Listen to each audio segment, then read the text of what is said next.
Lovely to have you all on the screen. Just going through everyone, making sure we've got everyone. That's great. Well, welcome everyone to the Marketing Societies. So we've got these mini Zoom sessions today that are designed to be really practical and help you guys with everything from public speaking, networking, to other exciting things that we've got planned. So we've got myself, Sarah, Mel's helping us with the slides from Lux. So if I say next slide, Mel, that's who I'm talking to. I'm not just talking to some random person. So Mel's helping us with the slides today. So I'm Sarah. I'm the chair of the Marketing Society Future Leaders Advisory Group. I'm the account and marketing manager at Studio LR. And helping me with the session today is Brianna. Next slide, please, Mel. Hi, everyone. Yes, I'm Brianna Burt, and I'm the Business Development Manager at LS Productions, which you might not know of us, but we are a production company headquartered down in Leith, but we're a global production company. So we're on that end of the advertising spectrum. Perfect. I thought if we do, just because it's quite a nice small group, a wee introduction to everyone. It's fab, you've got your cameras on, so I can just go through my list. If everyone just says their name and the company that they work for and their role, that would be really great. So Hayley, you're top of my screen if you want to kick us off. Yeah, I'm Hayley. I'm the marketing manager for Strathmore Foods. Fab. Jenna, you're up next. If I can unmute. Hi, I'm Jenna. I'm assistant brand manager for Jura and Tam the Villain at White and Mackay. Fab. Thanks, Jenna. Abby, you're next. Hello, I'm Abby. I'm executive producer at Loudmouth Films and Speakeasy Productions. Thanks, Abby. Julia, you're up next.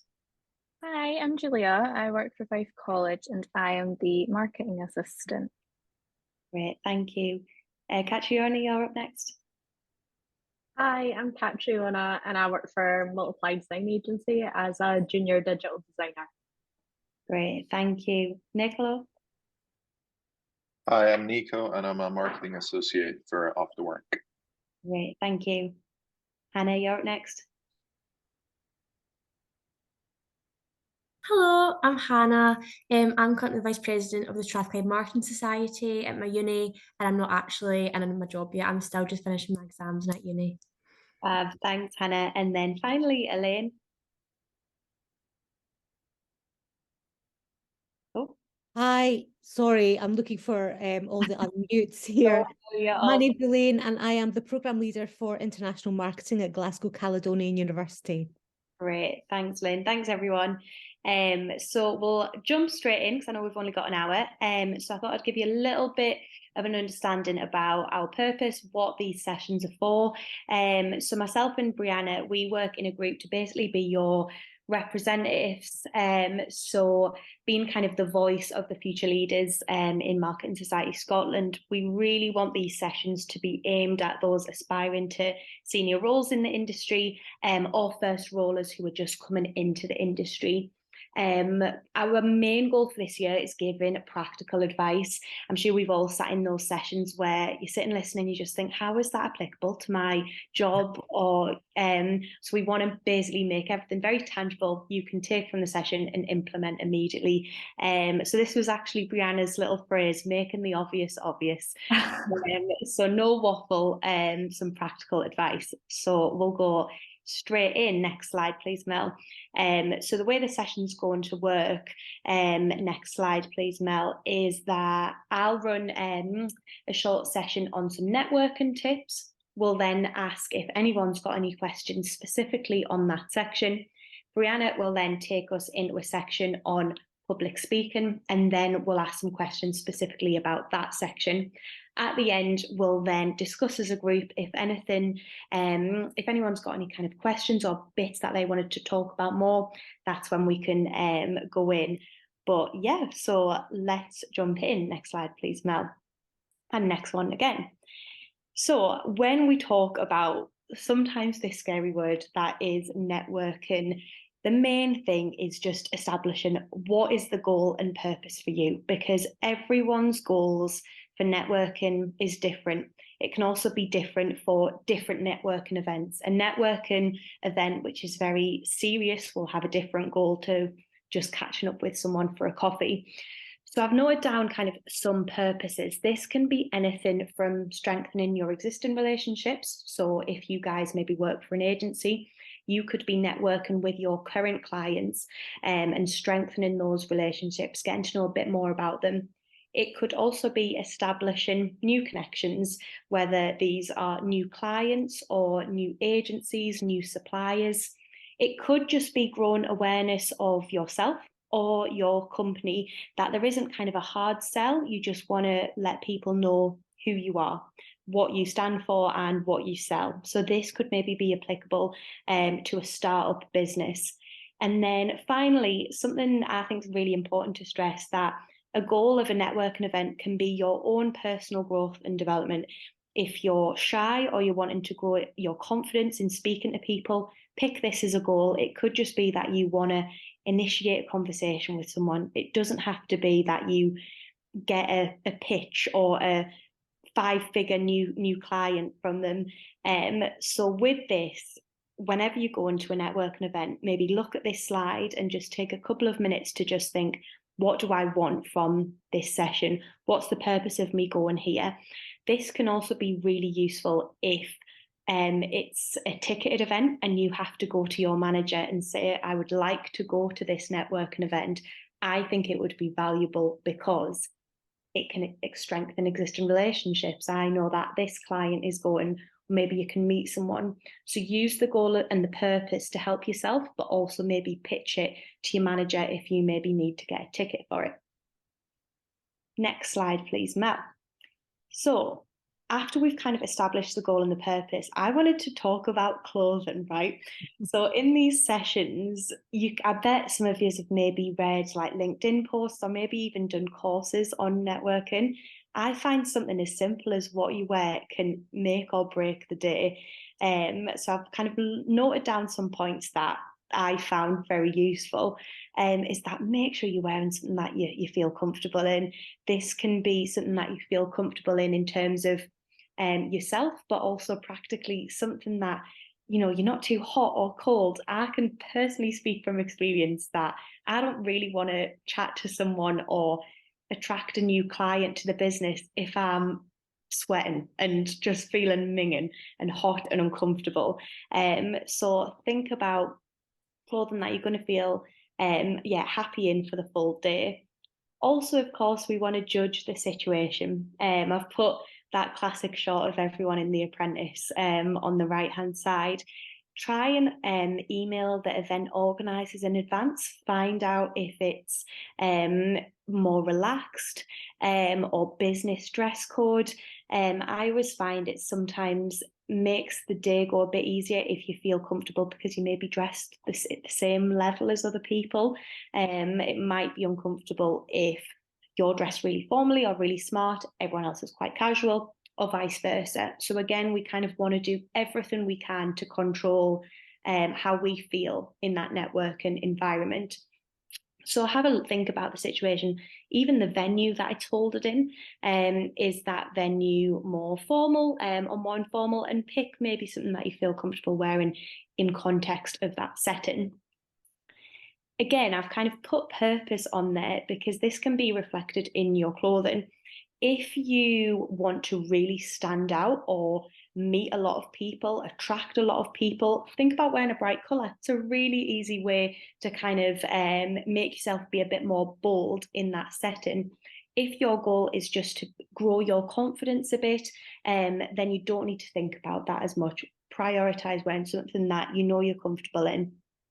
Then these final 2 points, I always find it really practical to wear something that has pockets. I know that sounds like that clip from Bridesmaids, if anyone gets that reference. So pockets, just, you can put your phone in, business cards, and likewise with a smaller bag. I always go to a networking event. I have a massive rucksack on because usually I've got trainers or random stuff in my bag, and I don't want to be carrying around a massive rucksack all day. So one of the most practical things that I do is put a smaller bag in my bigger bag so that I can take my phone, anything out that I need, so I can dump my rucksack in a corner, not worry about that. And I just feel a lot more happy in myself. So yeah, these are things that you might not hear about in other networking sessions, but again, practical advice that we thought might be useful for today. Next slide, please, Mel. So when we were putting together these slides, I thought it was really important to talk about how you might break into a conversation at a networking event. So this could be where there's maybe a circle of people, you've maybe come by yourself and you stood a bit uncomfortably and you really want to kind of break into that group, but you're not sure how and you don't know anyone in that group already. So one tip, most basic one, use an ulterior motive. This could be anything from asking people, do you know where the toilets are? Or it could be that they're stood round by the tea and coffee section and you ask someone to pass the milk and you use that ulterior motive to then kind of push the conversation forward. So you'll start with this, and then the next step is maybe shake their hand. Hi, I'm Sarah, by the way. And then you start pushing that conversation on, and suddenly you started your networking, and it all started with just, can you pass the jug of milk? I'd really recommend these questions for people who may be starting to network or you're a little bit nervous, because you don't need to think as much about, oh God, do I need to ask certain questions? It's just a very informal conversation starter. A second piece of advice that I would give is that when you're in that circle and you're looking to step in, just try making eye contact with people already in that circle. Don't look at the floor and expect to kind of step into that circle. Make eye contact. Make sure people know that you're wanting to enter their space as well. And kind of playing on to the next step, just acknowledging those people. You can show that you're wanting to step in, but obviously you don't want to interrupt. And then we want to wait for an appropriate time. Don't just want to barge in, but try to do it within the first couple of minutes, because then it starts getting a little bit awkward. You're maybe feeling a bit more nervous. And then the final thing that we wanted to say is what I call the targeted approach. So say if there's that circle of people that we've been referring to, say you might know one of those people, or maybe one of those people has caught your eye contact that you've been given. Just pull that one person and say, hello, it's great to meet you. Is there anyone else you can introduce me to today? So if you're struggling with that big group, just pick that one person who's made eye contact with you. Next slide, please, Mel. Okay, so the next one, kind of mirroring that, is how do we leave a conversation? This can be because a variety of reasons. It could just be that the conversation's dried up. You've realised that they're not really there for the same reasons as you. If you're there looking to get new clients or build new business, there might just be a misaligning goals, or it could just be that you're bored and you just want to chat to other people. So with leaving a conversation, one tip is, of course, you can make an excuse. It could be that you need to go to the toilet, you want to go get a drink, and one of the most useful piece of advice that I've ever heard is keep a hold of your mug, because people can see when you've finished your drink, and then you can make an easier getaway to leave. Whereas if you've put a drink down and you say, oh, I want to get another drink, it seems a bit less authentic and that you make an excuse. Keep hold of your drink, and then you can always make an excuse to get away. Another thing that you can do, if you spot someone, is to say, oh, I would like to go and speak to them. However, there is this kind of point to stress that you still want to be authentic and you don't want to come across as rude. So one thing I would strongly say is that at networking events, people are honest. People know that is why you're there. You're there to network, to meet more than one person, or ideally 10 people. So if you're confident enough, I would say a great phrase to use is, I really appreciate our conversation. You've maybe connected on LinkedIn, but I'd love to go and chat to Gillian over there.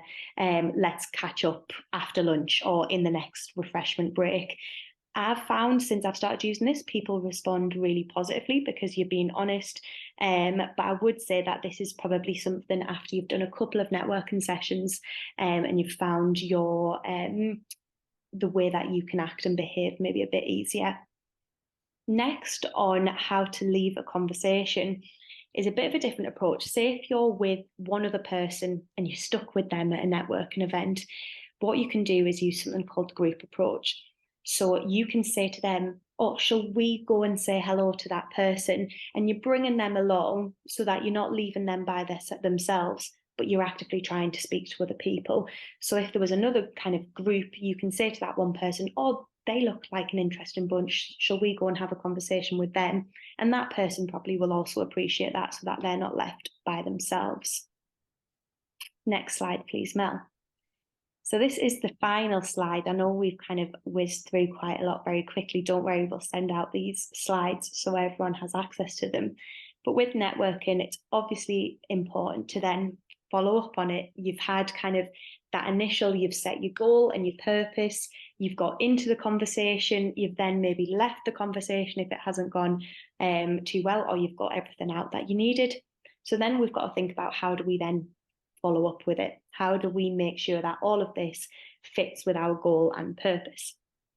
So I'm sure all of you will know this, is, connecting on LinkedIn and sending a message. However, one thing that I would add to do is make sure that it is personalized to that person. It's not just a copy and pasted message. You can tell when someone's just said, hi, really enjoyed the event today, let's connect on LinkedIn. They've probably uncopied and pasted that same message to 20 other people. Add a little bit of something about your conversation. So for example, if I'm in, as I've said, I usually wear like quite a bold colour. I was the lassie in the red suit, or just a little thing so that people go, oh, I remember speaking to her. Or it could be about your conversation. It could be, hi, David, really enjoyed our conversation about recruitment agencies in Glasgow. Make sure that it's specific to that person. They'll appreciate it. And it also it makes it easier for them to reply as well. What I do is on your booklet where everyone's got their names listed, just put a star next to the people that you spoke to and put a note about what the conversation you had. I know the next day after a networking event, you can think, oh, I can't remember anything that I've said. I can't remember any of these conversations. I have that, your mind goes blank. So what I do is I put little kind of snippets of my conversations with each person. And then when I'm following up, it makes sure that it's relevant and personalized to them. So then moving on to the next point is if you plan on posting about the event, try and make these connections before you post. Because if you post about an event, you're then including people who you haven't yet connected with. So if you connect first, you've then got all that engagement, all those people from the event, you then post, you're going to get a lot more likes and comments because they were the people at the event. So it means you've kind of got a lot more streamlined process, and those posts that you put up will get, higher numbers and reach a lot more people. Likewise, just tag people in the photograph if they're there, the event organisers, and it'll just help give that LinkedIn post a bit more of a boost.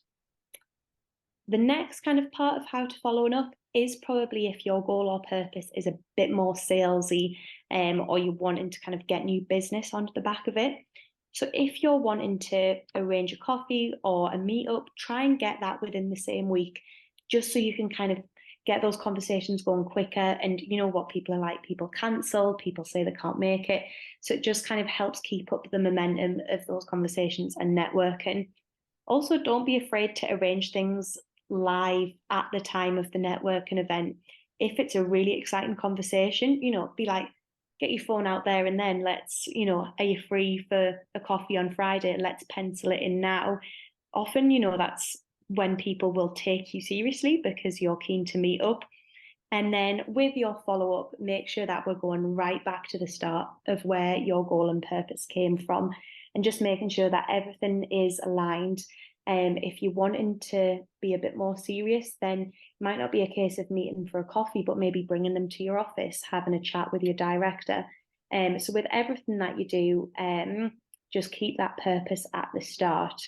So that is everything in my session. I feel as though I've absolutely whizzed through that, but I kind of wanted to include as much as I could. So you've got the goal and purpose, how to break into that conversation, clothes you might wear, leaving the conversation, and following up. Does anyone have any questions? These can be about any of the points in particular, or if you have any kind of experiences that you found, difficult situations.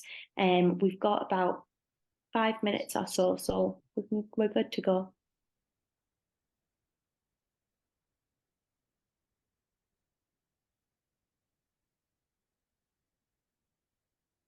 Nothing at the moment. Don't worry at all if not. Oh yeah, Nico. I got Yeah. a question. Yeah, go.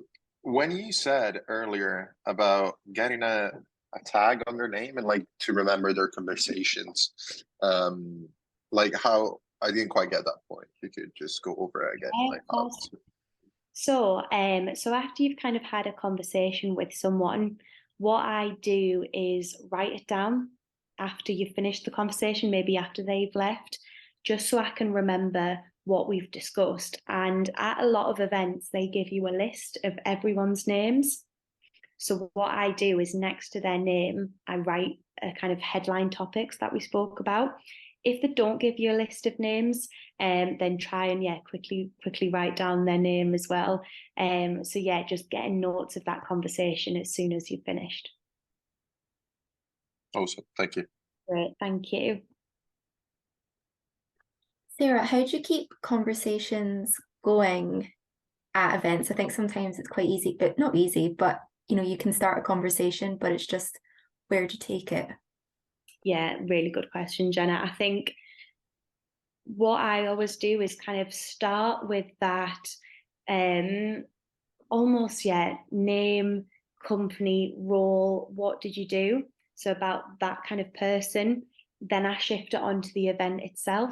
So how have you found this morning's session? Talk about the event. And then it could be about their goals of why they came. So why did you come along today? So I'd kind of shift that, and that helps you understand if you're going to get anything out of it as well. If your goals are much more informal, then it doesn't have to be as getting to the kind of nitty-gritty of why they're there. It can be as simple as things like, where have you travelled from?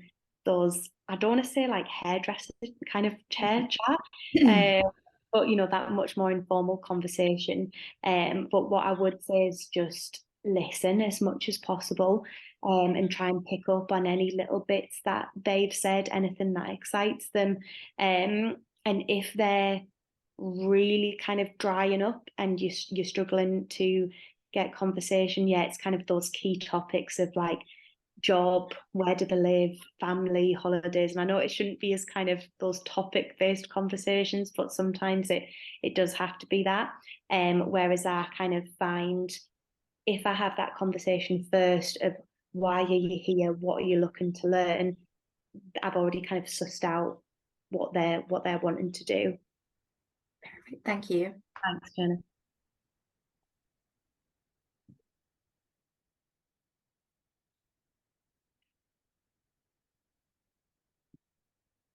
Anyone else? No, we've got a bit of time at the end as well. So do kind of, keep a note if there's anything, because we've got a bit of time at the end as well. But I will hand over to Bree, who will take over for the second part of the session. Right. So public speaking, it's perfect to have this coming after Sarah because she's an excellent public speaker. I'm sure some of you have been at events where you've seen her speaking. Next slide, please, Mel. So I know we all are aware of what public speaking is, but I just wanted to kind of drive home because we will all have had varying degrees of experience with this, be it at school or uni, at family events, at birthday parties, or in your professional careers. So as we know, can be formal or informal. And what I really want to drive home is it's a skill, and it's a skill that we can practice in a lot of different ways. And the only way that we get really good at it is the more we do it. And so even the seasoned pros benefit from regular practice. I took a public speaking course at university, and my professor was really, really great public speaker, great orator, but he kept that up. So he was regularly going out.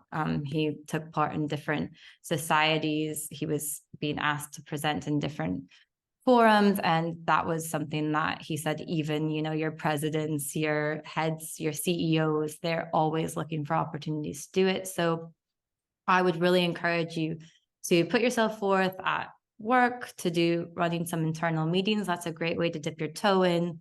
Stand up at a friend's birthday party and give them a little cheers. It's all of these different things that give you kind of the tools in your toolkit, which, and actually before we go to the next slide, this is Kate, who's part of our Future Leaders Advisory Group. And at Amplify, both Kate and Sarah were able to exercise that skill of public speaking by doing the kind of client versus agency pitches about different amazing advertising spots. So keep a lookout for that in the calendar, and you can definitely put yourself forth for that as a great opportunity later in the year. Next slide, please, Mel. So honing your skills. I think it's really important to figure out what you want to be communicating. What is the situation going to be? Is it going to be a really informal situation? Is it over Zoom? Is it in person? What's the audience setup? Who is your audience? Is it someone that you're pitching to for work? Is it someone that you're trying to entertain? Is it someone that you're trying to give it more information about? And is, even if your topic is that you're pitching for work, you know, it is just really good practice to get into how specific can you get, how relevant can you get, and how is this topic interesting to them.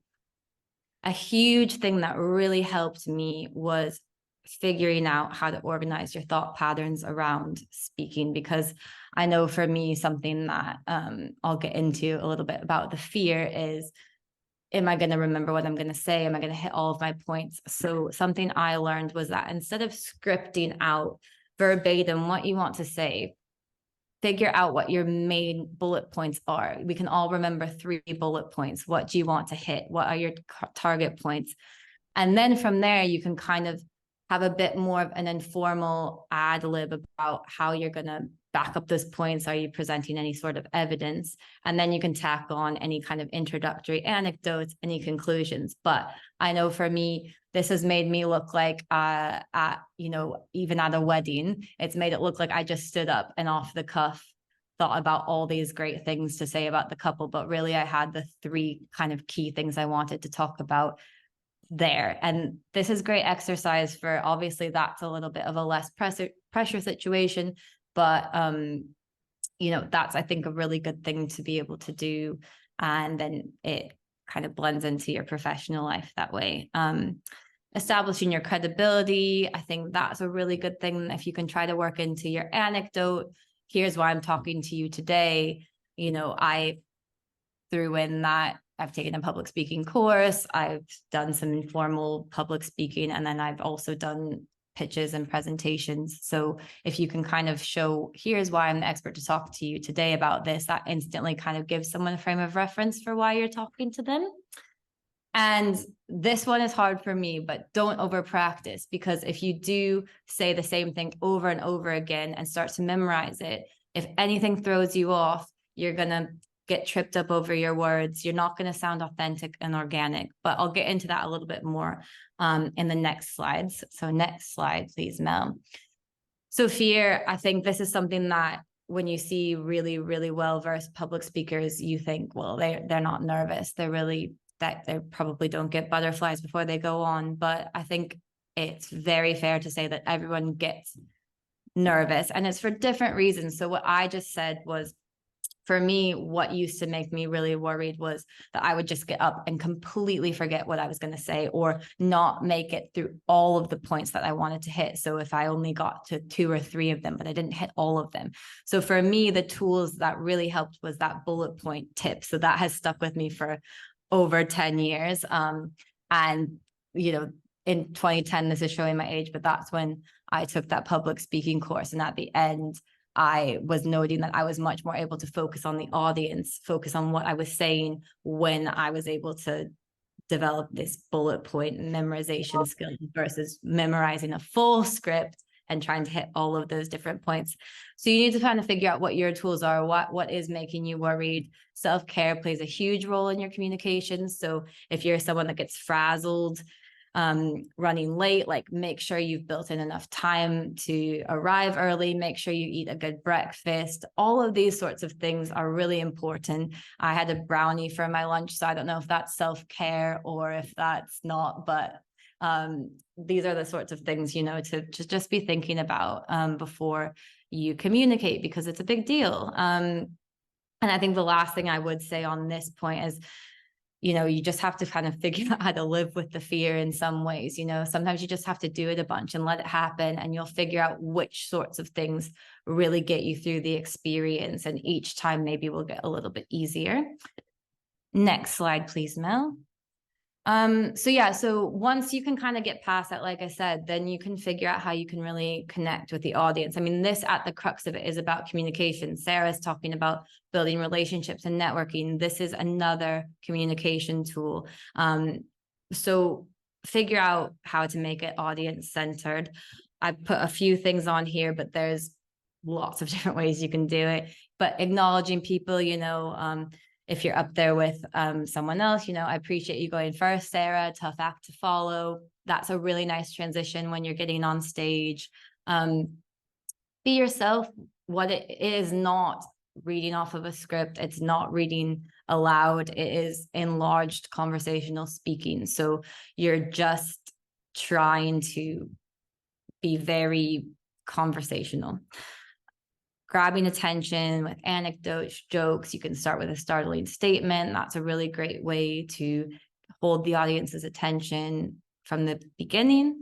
And then, yeah, this is especially relevant for pitches and presentations, but I think across the board, you know, is a prop or a handout going to really sell it for you? Is it something that, you know, if you want your audience following along with something specific, give them something tangible to hold.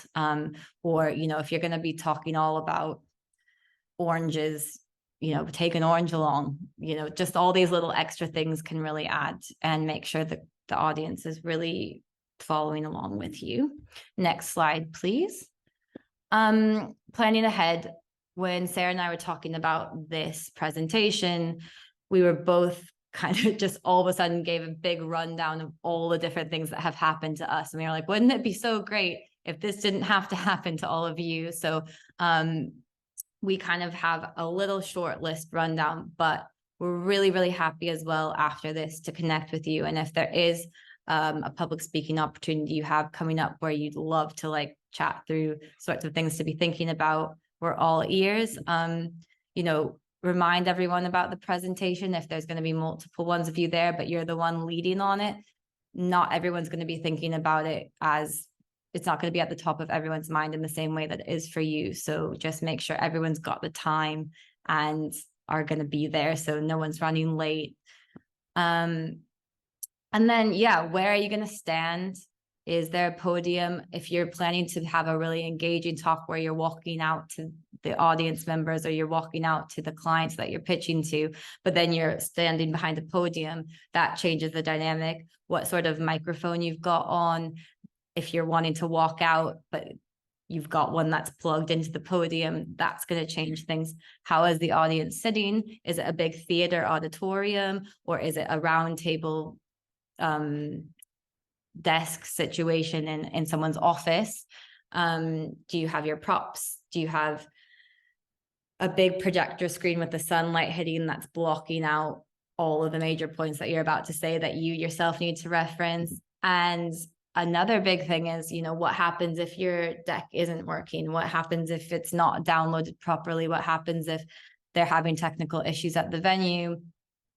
Make sure you're not just planning to be able to read off your slides. And this is what gets back to having these bullet points in your head so that you can really get through everything you wanted to cover, even if the worst thing happens. It makes it so that the worst thing that could happen isn't actually the worst thing. Next slide, please. Yeah, things to avoid doing: unawareness of time, which I'm realizing, okay, I'm aware of it. I'm on track. Yeah. I think that's a really big deal that comes with getting that nice balance of not over practicing, but making sure you've run through your slides and you know roughly how long you're taking. And it's a really big deal as well when you're doing things with another person. So like for Sarah and I, making sure we're both clear how long we're planning to spend on our slides and how long we've each allocated for our slides. So everyone's on the same page and you're being respectful of everyone's time. Don't talk over other people. If you're doing a joint presentation, that's just shows that you're not on the same page, and also the partner that you're presenting with might be getting to that. It might just be that you're kind of jumping the gun a bit. Wriggling, rocking, twirling, fidgeting. I know this is really, really hard. I know a lot of people do it. It's very common. I think it's finding as well, like I said, with fear, it's finding your tools to make sure that you're able to kind of keep that at bay. So holding a pen in your hand, if you're at a podium, gripping it on the sides, just finding something to kind of keep you from twirling your hair, keep you from fidgeting, grabbing your sleeves. I have ADHD, so it's really hard for me. So, it's just practice will be the way that you make it through. Relying on Wi-Fi, make sure your decks are downloaded, make sure your videos are downloaded, all of that. This is particularly relevant for when you are pitching or going into a room full of clients that you want to win work from. Don't assume you know who the key decision makers are. Make sure you're speaking to everyone in the room. Don't fixate on just a couple of people. And last but not least, don't get thrown when something happens. Be prepared for someone's phone to go off, someone to walk out of the room.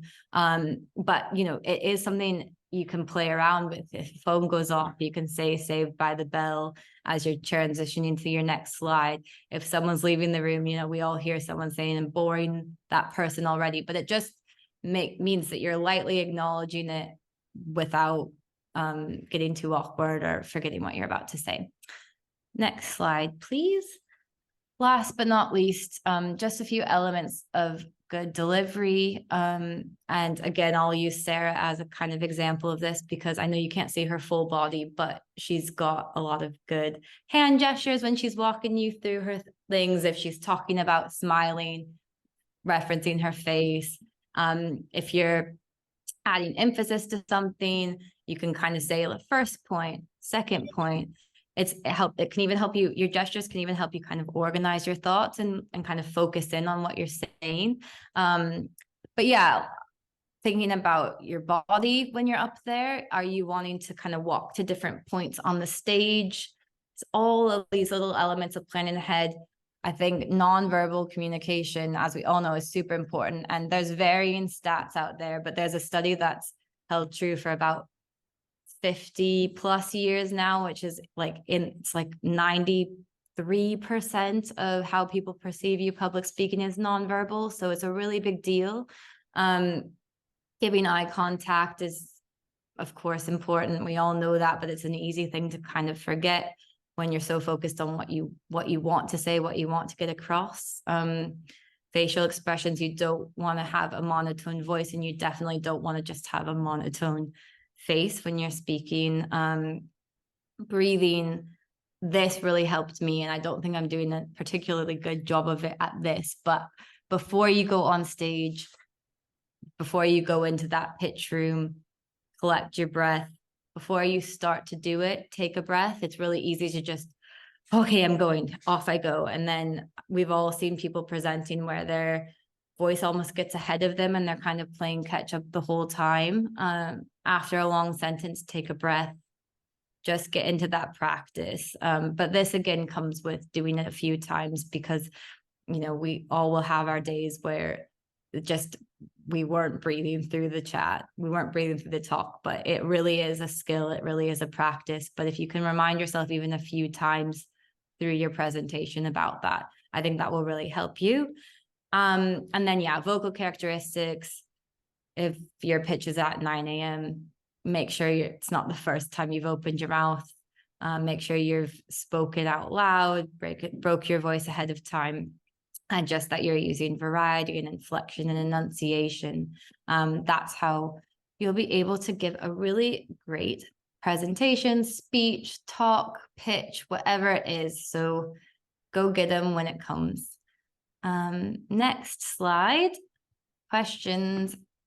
Anyone got anything? It can be both specific to what I just was speaking about, or if anything's come up from Sarah's networking as well. Yes. Hi. So mine is probably more for Sarah, sorry, Yeah. but Right. it was a question of if you've been at an event and there was maybe someone you were looking to get to speak to and didn't get to, do you have any good tips for like starting that conversation off maybe through LinkedIn? Yeah, really, really good question. Yeah, it can happen to people. Either you don't get to speak to them, maybe they're not there in attendance, or maybe you didn't recognize them. So what I do, and I can shout out Mel and the Lux team, is often I check if they have turned up. So if I've got someone specific that I really want to speak to, I can't find them. I don't know if they've maybe dyed their hair, wearing a different outfit, I'll ask the event organisers to check on their list if they're already there. So that's kind of point one, make sure you know if they're there or not to speak to. If they're not there, to answer your question, yeah, I'll connect on LinkedIn, and in that kind of personalised LinkedIn message, I'd be really honest, really open, say, hi, Lisa, I was looking forward to speaking to you today at this conference. And then what I would maybe do is give a little bit of an explanation about why you wanted to speak to them, and then follow that up with I'd like to arrange a coffee or a meeting. So yeah, give the reason why you wanted to meet them, and then arrange a follow-up. The reason I would be quite honest in why you wanted to catch up with them is, again, there's this whole kind of LinkedIn Connect culture where people do it just to drive their LinkedIn connections, and it can appear quite inauthentic if you just say, wanted to chat to you today, and if you just left it at that, it's kind of, well, why did you want to chat to me? What were you looking to get from me? So yeah, connect on LinkedIn, give a reason of why you wanted to speak to them, and then ask for a follow-up, which is appropriate to why you wanted to meet them, whether it's a very informal coffee or a formal come down to our office and meet our team. Yeah, great question, Catriona. Thank you. Thank you. Is there any others? Just a quick question for me again. On eye contact, it's something that I struggle with. I find that sometimes I just look at the back of the room and kind of glaze over everyone, or I think it's just me overthinking it, but I feel that I just look at the one person constantly and I'm singling them out, and that makes me even more worried and anxious while I'm speaking. So is there like a rule or something you use when making eye contact? I think that's really tough because I completely agree. It can be really awkward. And I find I gravitate to like, there's certain people in the audience that kind of nod along and follow along and are kind of advocating for you. And there's certain people that aren't necessarily paying attention.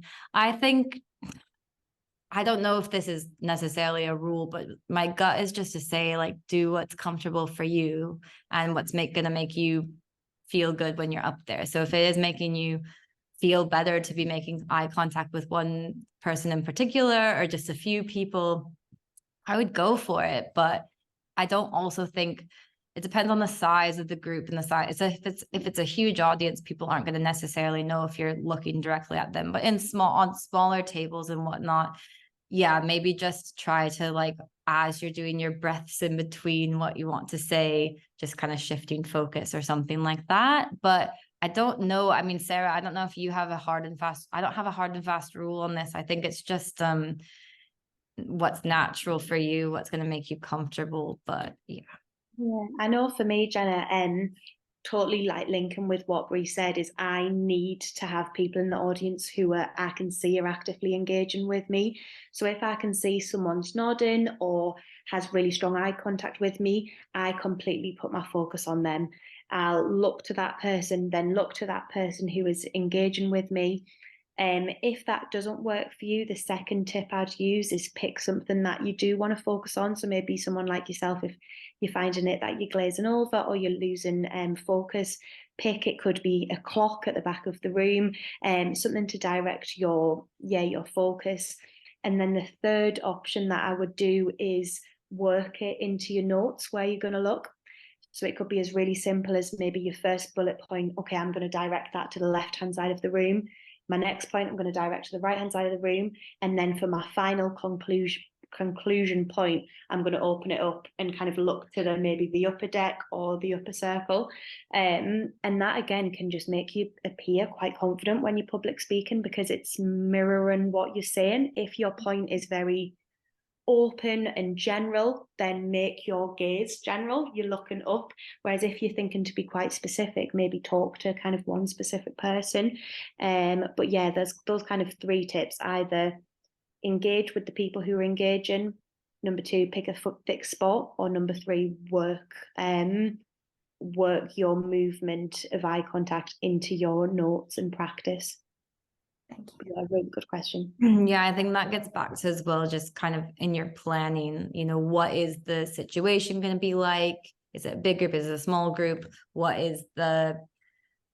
are you actually specifically saying, and how you want to engage with your audience? Are you wanting it to be walking to specific points? Because then that's when you're kind of planning with what you actually specifically want to say. You want to plan also what you're actually going to be doing with your body, which I think is such an easy thing to forget. And I know it's like the last thing I absolutely think. If you're just like, okay, I'm public speaking, this is the brief, this is what I'm trying to achieve, here's what I'm going to actually speak. But it's so, that actual point is so different in this style of communication, because what you're saying is sometimes actually, dare I say, almost less important than how you're saying it.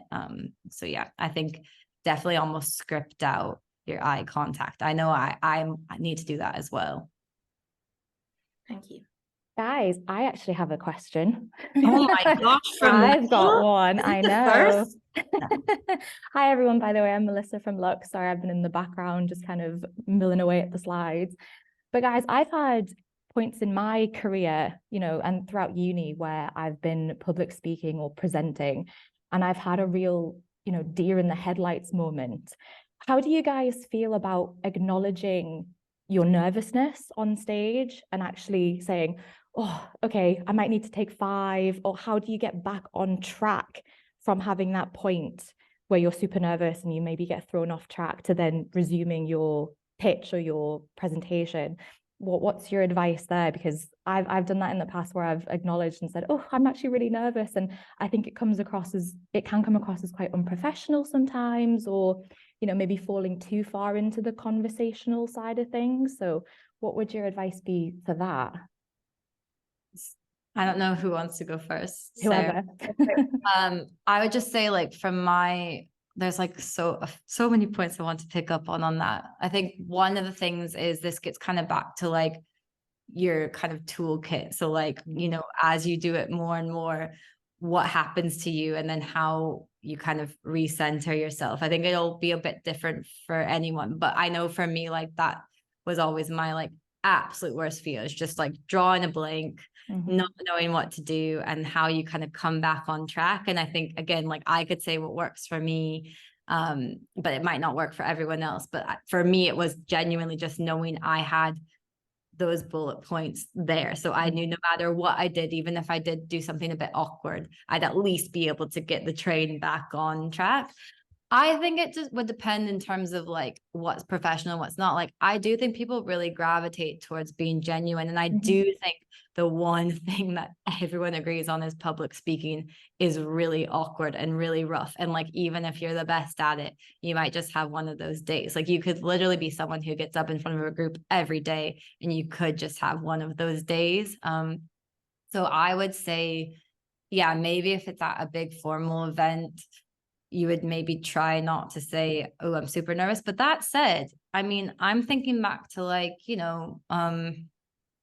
these kind of bigger auditorium events that I've been at. And I think I'd be like, wow, that CEO just said they're a bit nervous. Like, that's totally cool. Like, that's great to acknowledge. So I personally would find it endearing, but I think maybe if it's in like a really, really formal like pitch setting where you're not feeling like you've got that kind of back and forth with the client, and you really need to establish like a lot of credibility and make them feel like they can send you millions of pounds for their piece of work, then maybe it is just kind of like getting back to the breath thing, which I know sounds really silly, but like if you have a deer in the headlights moment, just taking a breath, thinking about that, and then kind of figuring out where you are in your speech and getting that bullet point, the next bullet point up.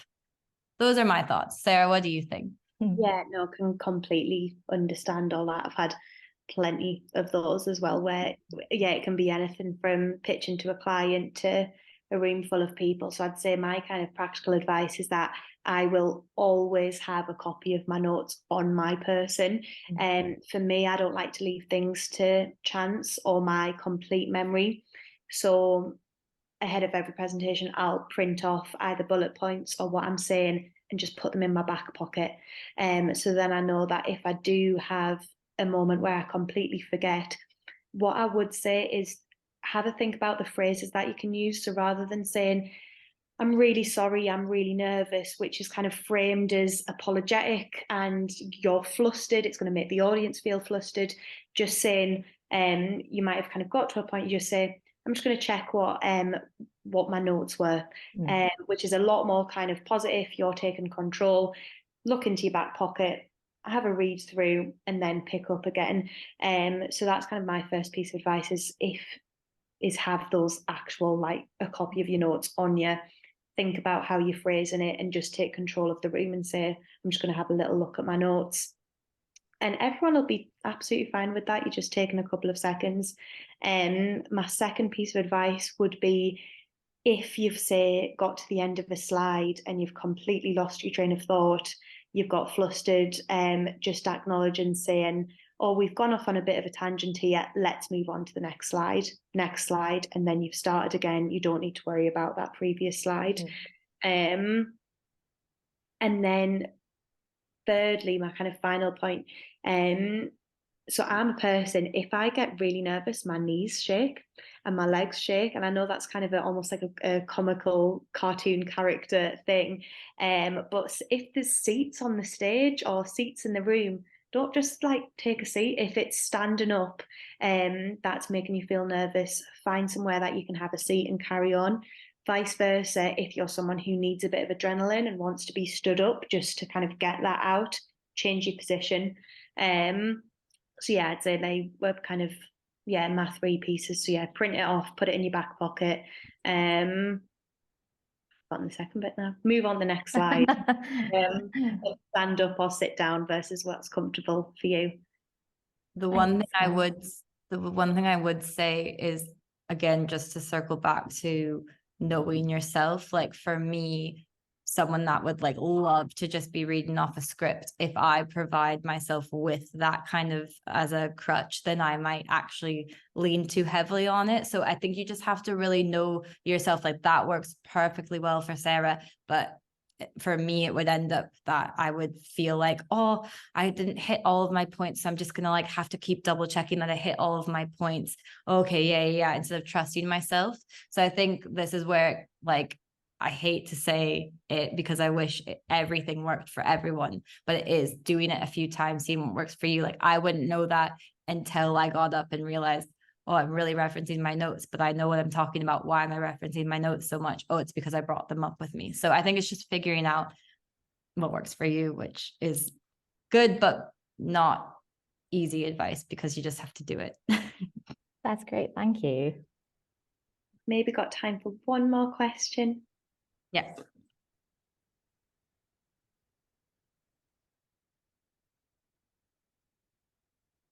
Who's gonna do the client versus agency at Amplify? Get their public speaking practice in. Something to think about. Yeah. Do you want to move on, Brie, and absolutely. the final slide? Absolutely. So we've got a WhatsApp group in the Future Leaders that is a really great way to just be able to throw out questions. So if you, like, for example, if you've got questions for everyone, or you want to start a group discussion, if you need a bit of a reminder on what's coming up next, it's just a great kind of community for all of us to be able to be in one place, even down to like organizing drinks and things like that. So please, like, feel free to scan this, but we'll be sending this, Mel will be sending this deck out as well. So you can join our WhatsApp group if you'd like. And then the next slide is just our upcoming event. So is anyone going to be at Digital Day? I'll be there. I bet Mel will be there. I bet Sarah will be there. I've just realized I've got my automatic zoom on. Sorry, I'm going to lower my hand. I didn't realize that was even a thing. Yeah, I can do this, and I can do like a thumbs up as well. Let's see if it'll do that. No, it's not reading my thumb. Okay, so is there anyone else on the screen that's going to be there? No? I know it's tough to go through unless you're based in Glasgow. Sometimes it just depends which year it falls on, but something to keep in mind for next year. And then we've got our next Future Leaders event in August, which feels like ages away, but that will be here before we know it, because we're almost in May. So hopefully all of you could make it to that. And yeah, just keep an eye on things. And yeah, if you join the WhatsApp group, if there's anything more informal that we can all do together, it'd be great to, I know I've met some of you, but to meet the rest of you in person. So that's that. Yeah, absolutely. We're keeping it to a tight hour. So everyone, it was lovely having you join us. Thank you so much. And thank you, Mel, for putting this together. Lovely to see you all, guys. Thanks a lot, all. See everyone in person soon, at something soon.